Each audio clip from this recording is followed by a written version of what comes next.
meditation hymn, followed by Reverend Aubrey Lynn's meditation and message titled The Pencil Story.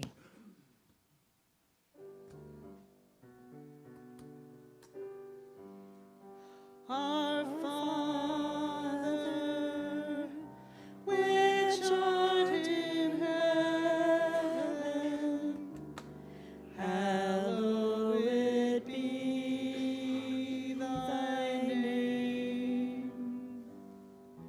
Thy kingdom come, thy will be done in earth as it is in heaven. Give us this day our daily bread, and forgive us our debts as we forgive our debtors.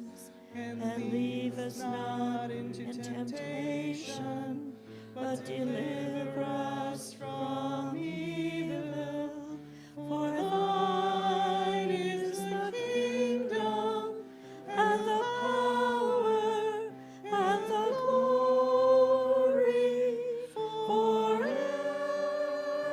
Amen.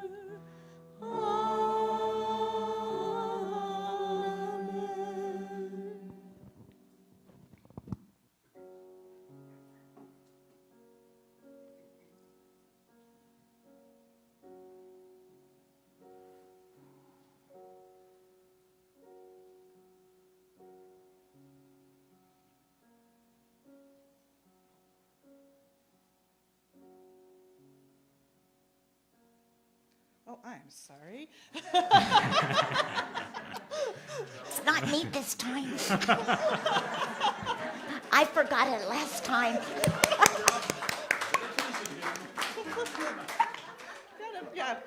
Gotta do the meditation hymn before we play the meditation music. Okay.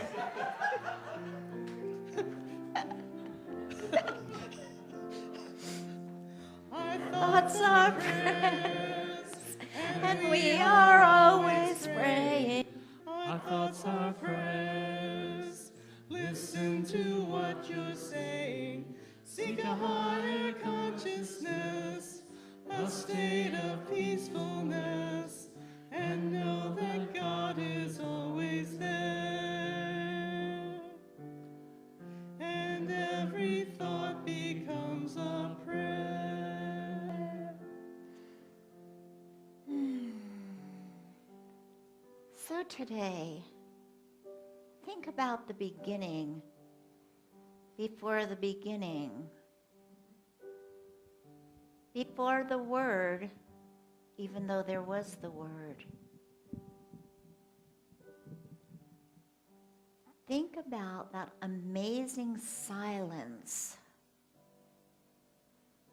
the beauty of the earth as it rotated on its axis and engulfed in this world of infinite possibilities that even the universal mind had not even disclosed.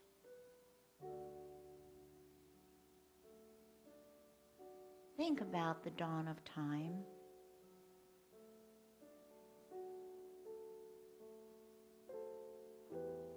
And if you could be there at that moment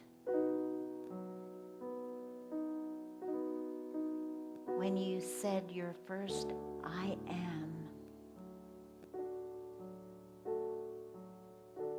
what would that be?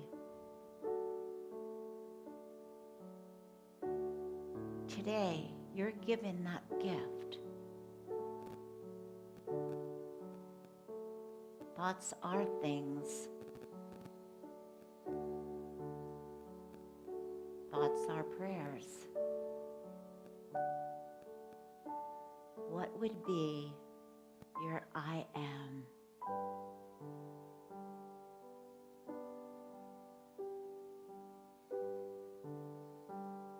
Think about that all-inspiring, unbelievable unbelievable quiet, stillness, peacefulness, a calm that is beyond our wildest imagination. When everything stops and there is a magnificence of love beyond all recognition.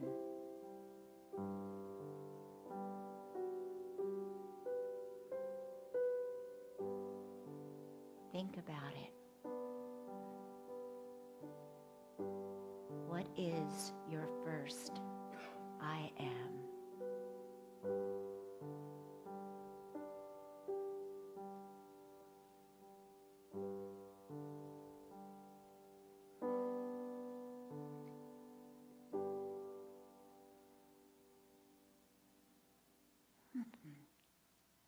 Could we have some lights? I can't see you.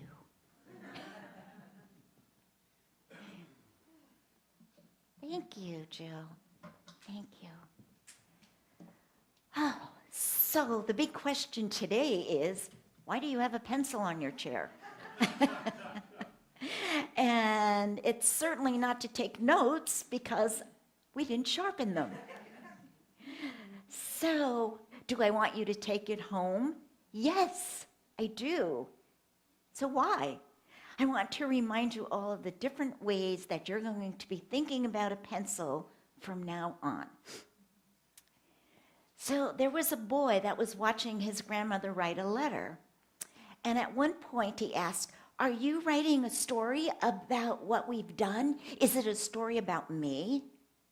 And his grandmother stopped writing her letter and said to her grandson, "I am writing about you, actually, but more important than the words is the pencil I'm using. And I hope you will be like the pencil when you grow up." Now the boy looked at the pencil and didn't seem very special to him. "But it's just like any other pencil I've ever seen," he said.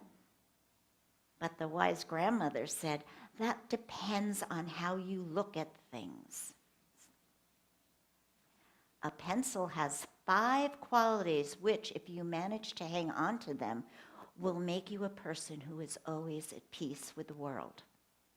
First quality, you are capable of great things. But you must never forget that there's a hand guiding your steps. We call that the hand of God. And he always guides you according to his will.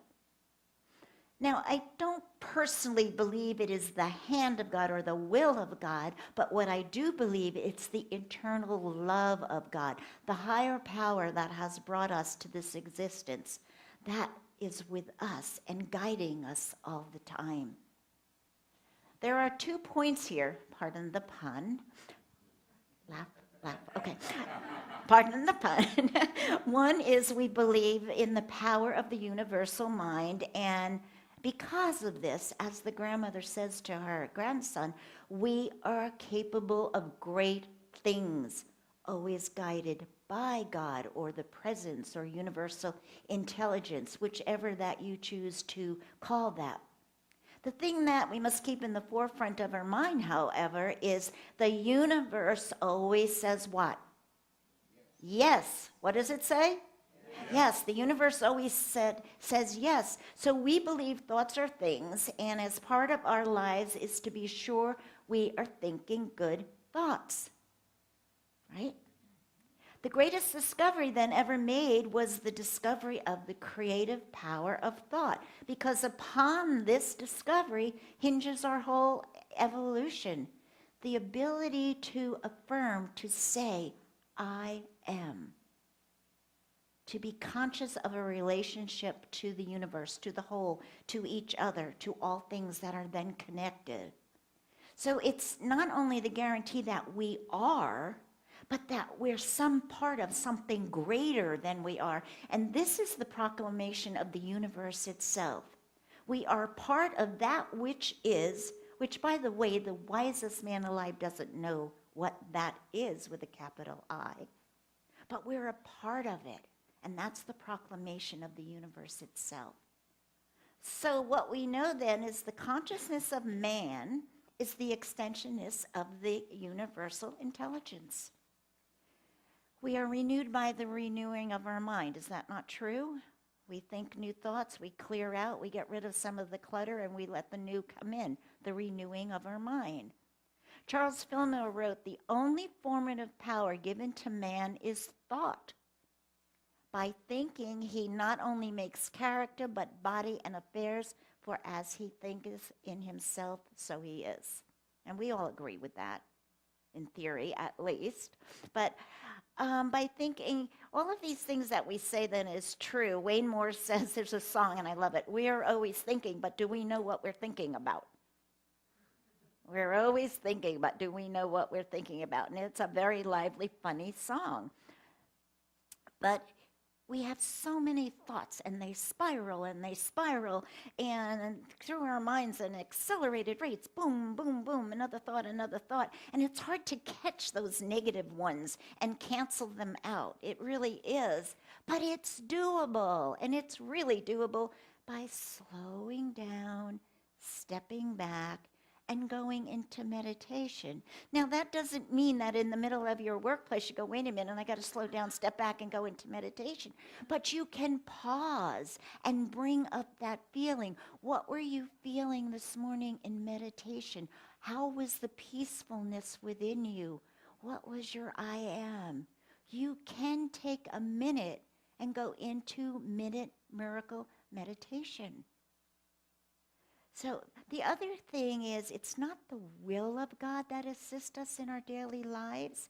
It is the grace of God. The grace of God. The loving energy that goes from the universal love out to you does not require you to be a choir boy or a Girl Scout. The grace of God is the givingness of creation, the givingness of spirit. And it's not a special law. It's a specialized one.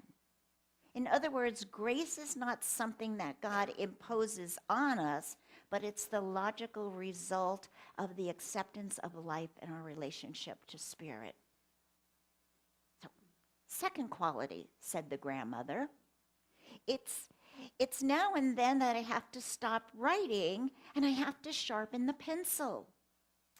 That makes the pencil suffer a little bit, but afterwards, it's much sharper.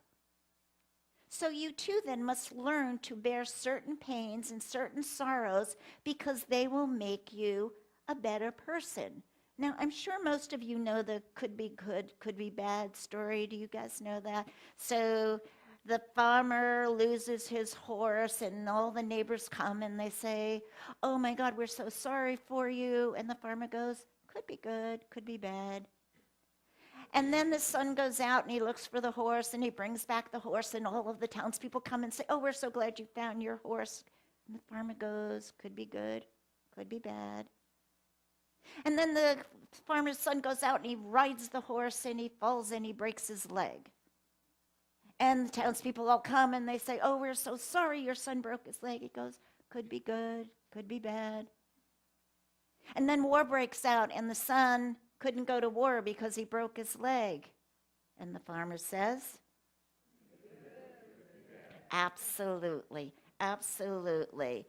And what I'm saying is that there is sometimes pain and suffering in our lives, but we know that in that, sometimes those circumstances do make us a better person. And certainly none of us are saying that to be a better person, that you have to have pain or sorrow, but this is part of the life cycle. Perhaps it's the soul's journey. Perhaps it's what you agreed on before you came here. Could be good, could be bad. I don't know. But what we do know is that when we're facing challenges and crisis, be them, sometimes a crisis is only this big. Somebody really hurt your feelings really bad, but it's only this big. It doesn't have to be this big, big, big thing. But how we handle them and how we push through to the other side is the key to healing versus becoming a victim. And this is where our choice comes in life. Third quality, one, two, three. Third quality, always allow us to use an eraser to rub out or erase our mistakes. This means that correcting something we did is not necessarily a bad thing. Could be good, could be bad. It helps to keep us on the road, the path, the journey. So, last week, if you remember, I said we're not bound by precedent, and that means that we're not bound by something we did or know or about in the past. Every single moment is a new moment, so we're not bound by what you did at your house before you got here today. You're not bound by precedent. So we have to stop being so hard on ourselves. We all make mistakes. Is there anybody in here that hasn't made a mistake? Okay, you're right up there with me. Good. Okay, so I read the short meditative affirmation yesterday morning, and it says, I am free from the belief in sin. Now remember, sin is an archer's term. It means missing the mark. Some of us sometimes miss the mark. That's all. So it says, I am free from the belief in sin. There is neither sin nor sinner. There's no judgment against anybody. God does not condemn, and man cannot. We don't have the right. Today I'm telling you, I'm asking you, give up that right. You don't have the right to condemn. You know, we were talking about driving and getting mad at drivers and things, and one of the things that I said is when I'm in a perfectly good mood, I always say, oh yeah, Aubrey, like you never did that before. Sorry. And so that's the thing. How many times did you slip through a stop sign? Or how many times did you weave a little and you didn't realize it and somebody honks on you? We all do this in and out in our life. So it goes on to say, all fear of sin is removed from me. Right now, just shake it out. It's done. Let go.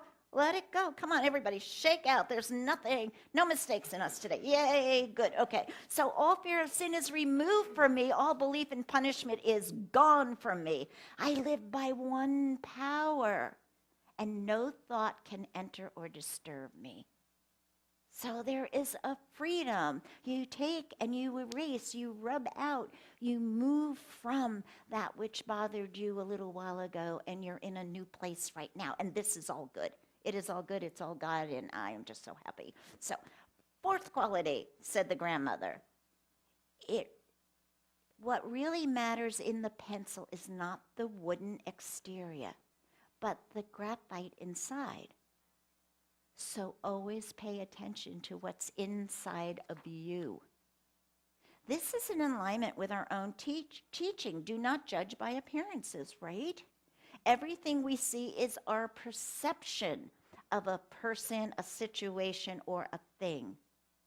See, we look at everything from our own consciousness, and consciousness is everything that we have experienced up until right this very morning in our life. That is our consciousness. We must try then not to take life's experiences so seriously. Above all, don't let them hurt you. Don't let life's experiences hurt you, for in reality, with a capital R, they're nothing but dream experiences. What if all of this is the dream and we haven't even come to the life yet? What if we haven't awakened? What if we haven't awakened from the deep sleep? So if circumstances are bad and you have to bear them for a time, do not make them a part of yourself. Let them be something that is happening, but not happening to you. See, you play your role in life, but never forget it's only a role. It's only a role. I have this theory about childbirth, and I think however long it takes for a baby to decide to be born is because the souls are all up there fighting which one is going to take that journey with you. And then so until it decides which one is, you're in labor. So anyhow, Thank you, God. That's not what's in my mind today. But anyhow, so I just wanted to share that with you. So I say to you then, we all live within this universal mind. Do you agree with me on this? We live within this whole universal mind, this energy, this God force, the field of God, whatever it is. What we think about others, we think about ourselves. So every person that comes into my face and there's the hair raising on my neck, then I have to say, oh, damn, another teacher. Yeah, that's what it is. And if you can look at that person that way, instead of like, oh, what a pain in the butt, then you have a different relationship with that person. And that's where healing and love and acceptance. You know, my first, when I was a assistant minister, Sam used to say, Reverend Sam Goff used to say, you don't have to invite them to lunch, but you do have to respect their right to be. And that's something that I really have learned and relearned as teachers come into my life. You know, when the student is ready, the teacher appears, and we know that. So if you have an enemy, then forgive them. Let all bitterness and resentment just go. You owe your fellow man love. Show love. Show charity and goodwill towards others, and it will return to enhance your life in wonderful ways. And the fifth quality, it always leaves a mark, said the grandmother. In just the same way, you should know everything you do in life leaves a mark. So try to be conscious of every single word and action. And I'll tell you a story about, because we don't know when we do these things, we don't know what marks that we leave. And I had a neighbor in California and lived across the street from them for many, many years, and then her son Lot was getting married. And he was married a girl, same high school that my daughter went to, and all three of them in the same school. And one day my neighbor came over and she said, you know, I really have to talk to you. And this is so hard. And I said, June, what's the matter? And she said, I forgot the girl's name. Let's call her Lori. Lori will not let your daughter be at Lot's wedding. And I said, what? They grew up together there. What? What is this about? Evidently, when my daughter was a cheerleader in 9th grade, this Lori tried out. She was uncoordinated and a little plump, and Nadine said she's not coordinated enough, and the girl heard her. So from 9th grade on, she carried this, and Nadine left a mark on her.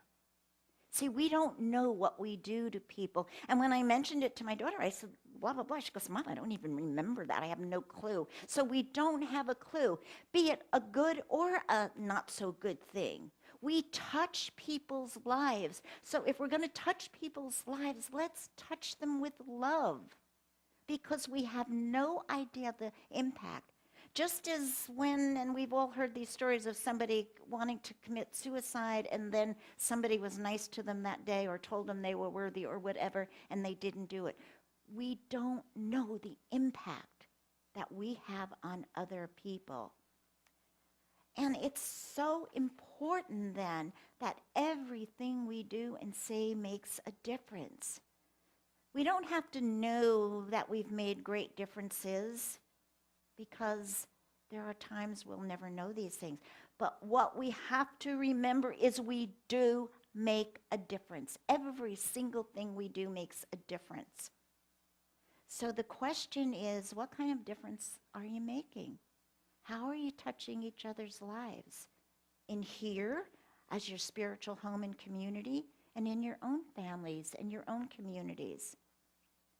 Now, it's funny, I'm always guided by Spirit. Last night I was reading, and I came upon these thought-provoking words of William James, so then I had to go back to the computer and change the end of my talk. But anyhow, it says, William James, the father of psychiatry, says most people live, whether physically, intellectually or morally in a very restricted circle of their potential being. They make use of a very small portion of their consciousness and their soul resources in general, much like a man, out of bodily potential should only get in the habit of using and moving his little finger. So it's what they say about our brain, that we hardly use any of it. We need to do more than move our little finger through life. The point is, going back to the pencil story, you are really, really capable of great things. And we all are. But how much of that are we going to step out into consciousness, step away from fear, step away from complacency, and bring that forward? How are we going to bring that forward? What is it? What was your I am? What was your I am this morning? And can you take that and move it to a greater place? Do something with it. It doesn't mean if you're 78 you can be a doctor, but it does mean that you can assist in home care. And you might be a doctor at 78, it depends on your brain. But do you know what I'm saying?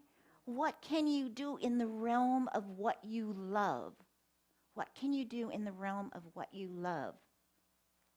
We have to raise our consciousness to the greatness within. I am looking at the face of God, all of the faces of God right now. And that's what you're looking back at. We are all God in expression. We are all the universe in expression. So we have to get out of that restricted circle that we live in and gain mastery over our mind and senses.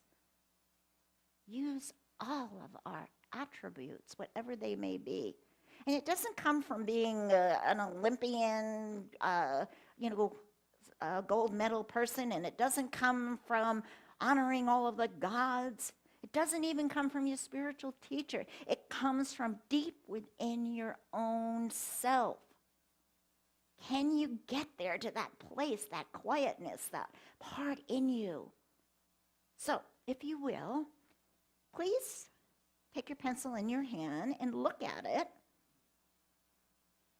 And remember that you can do great things. You can erase any mistake and start a new day. It's what's inside of you that counts, not that hard shell on the outside some of us put around us to protect us from everybody, but it's what's on the inside that counts. You'll always leave a mark. Careful what you say and do. Sometimes it'll come back and bite you. And you make a difference in each life that you touch. So I'm asking you today to take your pencil home with you and keep it somewhere where you see it.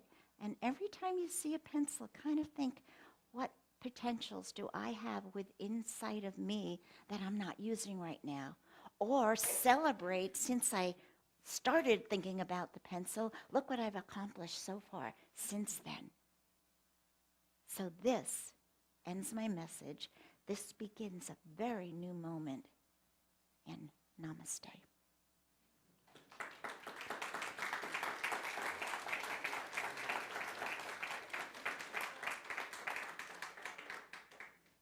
And now I would like to invite